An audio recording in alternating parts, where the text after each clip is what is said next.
മിച്ചഭൂമിയിലെ വനവൽക്കരണം മിരവൺ അന്വേഷണ പരമ്പര തുടരുന്നു.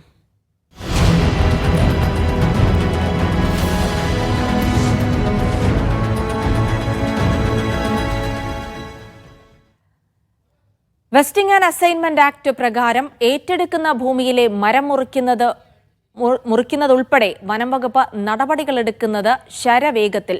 വനംവകുപ്പിന്റെ അനുമതിയോടെ നടത്തിയ നടപടിക്ക് വരെ ജയിൽ ശിക്ഷ അനുഭവിച്ചവരുമുണ്ട്.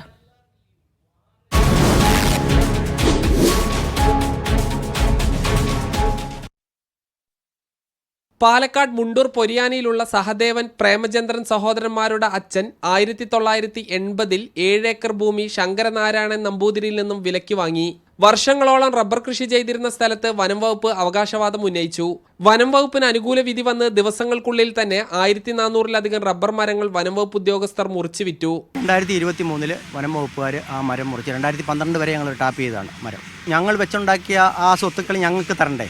നിങ്ങളുടെ മരം ഞങ്ങൾ മുറിക്കുകയാണ്, നിങ്ങൾക്ക് വിവരം തരും, തരാതെ ഞങ്ങൾ മുറിക്കില്ല എന്ന് പറഞ്ഞ് 3-ാം ദിവസം വരെ മരം മുറിക്കാൻ തുടങ്ങി. റബ്ബർ തോട്ടത്തിൽ വനം വകുപ്പിന്റെ അനുമതിയോടെ അടിക്കാട് വെട്ടിയ സംഭവത്തിൽ സഹോദരങ്ങൾക്കെതിരെ കേസെടുത്തിട്ടുണ്ട്. ഞങ്ങളുടെ പുരയിടത്തിൽ ഞങ്ങൾ കയറി അടിക്കാട് വെട്ടി, അതിനാണ് അവർ കേസ്. ഇത് പാലക്കാട് ജില്ലാ കലക്ടറുടെ സുരക്ഷാ ഉദ്യോഗസ്ഥനായി 27 വർഷം ജോലി ചെയ്ത കുര്യാക്കോസ്. വെസ്റ്റിംഗ് ആൻഡ് അസൈൻമെന്റ് നിയമപ്രകാരം കുര്യാക്കോസിന്റെ ഭൂമിയും വനം വകുപ്പ് ഏറ്റെടുത്തു. ഈ ഭൂമിയിൽ വനം വകുപ്പ് സ്ഥാപിച്ച കല്ല് പിഴുതെടുത്തു എന്ന പേരിൽ 10 ദിവസം ഇദ്ദേഹം ജയിലിൽ കിടന്നു. ഞാൻ അറസ്റ്റ് ചെയ്ത് ജയിലാക്കി. എന്നെയും മകനെയും ഭാര്യയും. സർവേ കല്ല് ഞങ്ങൾ പിഴുത് മാറ്റിയിട്ടില്ല. സർവേക്കല്ല് നിങ്ങൾ വന്നു കഴിഞ്ഞാൽ ജെണ്ടയുടെ അടുത്ത് ഇപ്പോഴും കിടപ്പുണ്ട്, ഞാൻ കാണിച്ചു തരാം. ഭൂവുടമകൾക്ക് അനുകൂലമായി വിധി വന്നാൽ ഭൂമി വിട്ടു നൽകാൻ പരമാവധി വൈകിപ്പിക്കുന്ന വനം വകുപ്പാണ് സാധാരണക്കാരുടെ ഭൂമി തിരിച്ചുപിടിക്കാൻ അതിവേഗ നടപടിയെടുക്കുന്നത്. ക്യാമറ പേഴ്സൺ ഷിജു ചിറ്റൂരിനൊപ്പം സാജിദ് അജ്മൽ, മീഡിയ 1 പാലക്കാട്.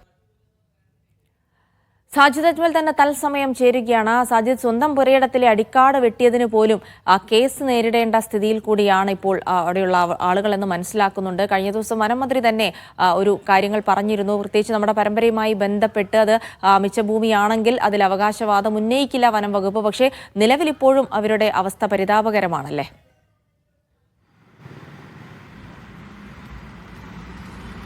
തീർച്ചയായും ഈ കണ്ട ആളുകൾ മിച്ചഭൂമിയിലുള്ള ആളുകളല്ല, പക്ഷെ അവർ കാലങ്ങളായി ഈ വാങ്ങിയ ഭൂമിയാണ്. ആ സഹോദരങ്ങളായ സഹദേവനും പ്രേമാനന്ദനും അവരുടെ അച്ഛൻ ഈ പതിറ്റാണ്ടുകൾക്ക് മുൻപ് വില കൊടുത്ത് വാങ്ങിയ ഭൂമിയാണ്. അതായത് വില കൊടുത്ത് ഭൂമി വാങ്ങുക എന്ന് പറയുമ്പോൾ രജിസ്ട്രേഷൻ വകുപ്പ് ഈ ഭൂമി രജിസ്റ്റർ ചെയ്ത് നൽകുക. സ്വാഭാവികമായും അത് വനഭൂമിയാണെങ്കിൽ ഒരു കാരണവശാലും രജിസ്ട്രേഷൻ നടക്കില്ല എന്നുള്ളത് എല്ലാവർക്കും അറിയുന്നതാണ്. അങ്ങനെ രജിസ്ട്രേഷൻ 2 രജിസ്ട്രേഷൻ കഴിഞ്ഞ് 3-ാമതായാണ് ഇവരുടെ കൈവശം ഭൂമി വരുന്നത്. പിന്നീട് വെസ്റ്റിംഗ് ആൻഡ് അസൈൻമെന്റ് ആക്ട് പ്രകാരം ഈ ഭൂമി തങ്ങളുടേതാണെന്ന് വനം വകുപ്പ് അവകാശവാദം ഉന്നയിക്കുന്നു. വനം വകുപ്പിന് അനുകൂലമായ വിധി വന്ന ഉടൻ തന്നെ 3-ാം ദിവസമാണ് ഇവർ ഈ മരങ്ങൾ, അതിൽ ഉണ്ടായിരുന്ന 1400-ലധികം റബ്ബർ മരങ്ങൾ മുറിച്ച് വിൽക്കുന്നത്. ഇവർക്ക് ഇതിന് വേണ്ട ഒരു സാവകാശമോ ഒന്നും തന്നെ ലഭിച്ചില്ല എന്നുള്ളതാണ് ഇവരുടെ പരാതി. അതോടൊപ്പം തന്നെ ഈ റബ്ബർ മരങ്ങൾക്കടിയിൽ വളരുന്ന ഈ അടിക്കാട് വെട്ടിയതിന് ഇവർക്കെതിരെ കേസുണ്ട്. അങ്ങനെ കേസ് വന്ന നിരവധി ആളുകൾ ഉണ്ട്. ഈ വീടിന് തൊട്ട് മുൻപിൽ നിൽക്കുന്ന ഈ വീട്ടിലേക്ക് വീഴുമെന്ന് ഈ ഭയപ്പെടുന്ന മരങ്ങളുടെ ചില്ലകൾ മുറിച്ച ആളുകൾക്ക് വരെ കേസ് വന്ന സംഭവങ്ങൾ പാലക്കാട് ജില്ലയുടെ വിവിധ ഭാഗങ്ങളിൽ ഉണ്ട്.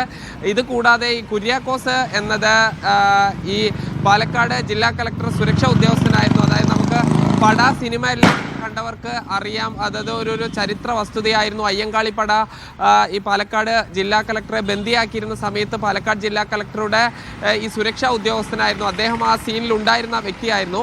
ആ കുര്യാക്കോസിന് എതിരെ ഈ സർവേ കല്ല് പിഴുതു മാറ്റി എന്ന പേരിൽ അദ്ദേഹത്തെയും ഭാര്യയെയും മകനെയും 10 ദിവസം ജയിലിൽ അടച്ചു. ഇങ്ങനെ നിരവധി ആളുകളാണ് ഈ കേസ് ഈ നേരിടേണ്ടി വരുന്നത്. അതായത് ഭൂമി സംബന്ധിച്ച ട്രൈബ്യൂണലിലുള്ള കേസ് മാത്രമല്ല, അല്ലാതെയുള്ള ഈ അതിക്രമിച്ച വനത്തിലേക്ക് കയറി, അതായത് ഈ സ്വന്തം സ്ഥലത്തേക്ക് കയറിയതിനും അവിടെ ഈ അടിക്കാട് വെട്ടിയതിനും മരച്ചില്ല മുറിച്ചതിനുമെല്ലാം തന്നെ കേസ് നേരിടുന്ന നിരവധി ആളുകളാണ് ഉള്ളത്. ജിൽസി. ശരി, സാജിദ് അജ്മലാണ് വിവരങ്ങൾ നൽകിയത്.